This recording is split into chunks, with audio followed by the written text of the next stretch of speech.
रोहन और अंजलि फिर से बातें करने लगे, लेकिन फिर कुछ देर बाद रोहन के सर में दर्द होने लगा और वो फिर से बेहोश हो गया। जब वह उठा तो वह फिर से मरीन ड्राइव पर लेटा हुआ था। रोहन को फिर कुछ समझ नहीं आया, लेकिन अब रोहन के दिमाग में सिर्फ अंजलि चल रही थी। हेलो दोस्तों, आज मैं जो आपको हॉरर स्टोरी सुनाने वाला हूं, वो बहुत ही डरावनी होने वाली है। तो तैयार हो जाइए, क्योंकि ये कहानी आपके रोंगटे खड़े कर देगी। अगर आप हमारे चैनल पर पहली बार आए हैं तो चैनल को अभी सब्सक्राइब कर लो, क्योंकि इस वीडियो का नेक्स्ट पार्ट भी बहुत जल्द आने वाला है। इसलिए सब्सक्राइब टू माय चैनल। तो चलिए अब सुनते हैं एक स्केरी हॉरर स्टोरी। रोहन का ऑफिस मरीन ड्राइव के पास था और रोहन लगभग हर शाम ऑफिस के बाद कुछ देर मरीन ड्राइव पर सैर करने जाता था।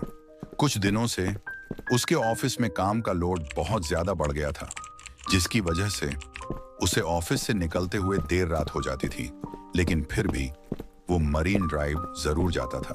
उसके लिए ये एक ऐसी जगह थी जहां वो अपने दिमाग को शांत कर सकता था। एक रात उसे ऑफिस से निकलते हुए 2 बज गया। वो रोज की तरह उस रात भी मरीन ड्राइव पर गया, लेकिन उस रात हवा में एक अजीब सी ठंडक थी। मरीन ड्राइव पर ठंडी रात में अक्सर कई लोग वहां बैठा करते थे, लेकिन उस रात रोहन वहां बिल्कुल अकेला था। दूर दूर तक उसे कोई नजर नहीं आ रहा था, लेकिन वो ये सब इग्नोर करके कान में ईयरफोन्स लगाए वहां वॉक करने लगा। वो गाना एंजॉय करते हुए वॉक कर ही रहा था कि अचानक उसके ईयरफोन्स में आवाज आनी बंद हो गई। उसका फोन अचानक से स्विच ऑफ हो गया था। ये बात रोहन को बहुत अजीब लगी, क्योंकि उसके फोन में तो करीबन 80% चार्जिंग थी। वो फोन ऑन करने की कोशिश कर रहा था जब अचानक से उसे किसी के रोने की आवाज आई। वो कुछ आगे चला तो वहां एक लड़की बैठकर रो रही थी। ये देखकर न जाने रोहन को क्या हुआ कि वो उसके पास चला गया और उससे उसके रोने का कारण पूछने लगा। उस लड़की ने बताया कि उसका नाम अंजलि है और जिस लड़के से वो प्यार करती थी और साथ रहती थी, उस लड़के ने उसे धोखा दे दिया। उस लड़की की बातें सुनते हुए रोहन वहीं पर बैठ गया।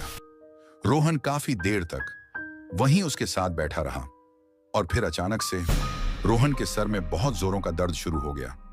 वो दर्द इतना तेज था कि रोहन का पूरा चेहरा लाल हो गया और देखते ही देखते रोहन अपने होश खो बैठा।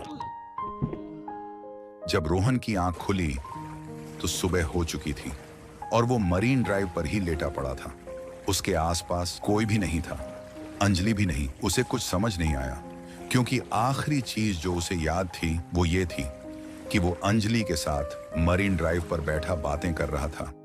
अगली रात रोहन ऑफिस के बाद सीधा मरीन ड्राइव पर पहुंच गया और वहां अंजलि को ढूंढने लगा। काफी देर बाद करीब रात के 3 बजे उसे अंजलि एक कोने में बैठी मिली। जब रोहन ने पिछली रात के बारे में अंजलि से पूछा तो अंजलि ने कहा कि रोहन बहुत थक गया था और वहीं पर सो गया। रोहन को भी लगा कि शायद सच में उसकी मरीन ड्राइव पर आंख लग गई होगी। रोहन और अंजलि फिर से बातें करने लगे, लेकिन फिर कुछ देर बाद रोहन के सर में दर्द होने लगा और वो फिर से बेहोश हो गया। जब वह उठा तो वह फिर से मरीन ड्राइव पर लेटा हुआ था। रोहन को फिर कुछ समझ नहीं आया, लेकिन अब रोहन के दिमाग में सिर्फ अंजलि चल रही थी। वह अंजलि का दीवाना सा हो गया था, इतना दीवाना कि वह रोज देर रात मरीन ड्राइव पर अंजलि से मिलता और बातें करते करते बेहोश हो जाता। रोज सुबह उसकी मरीन ड्राइव पर लेटे हुए ही आंख खुलती। धीरे धीरे रोहन बहुत कमजोर होने लगा था। उसकी तबीयत बहुत ढीली रहने लगी थी।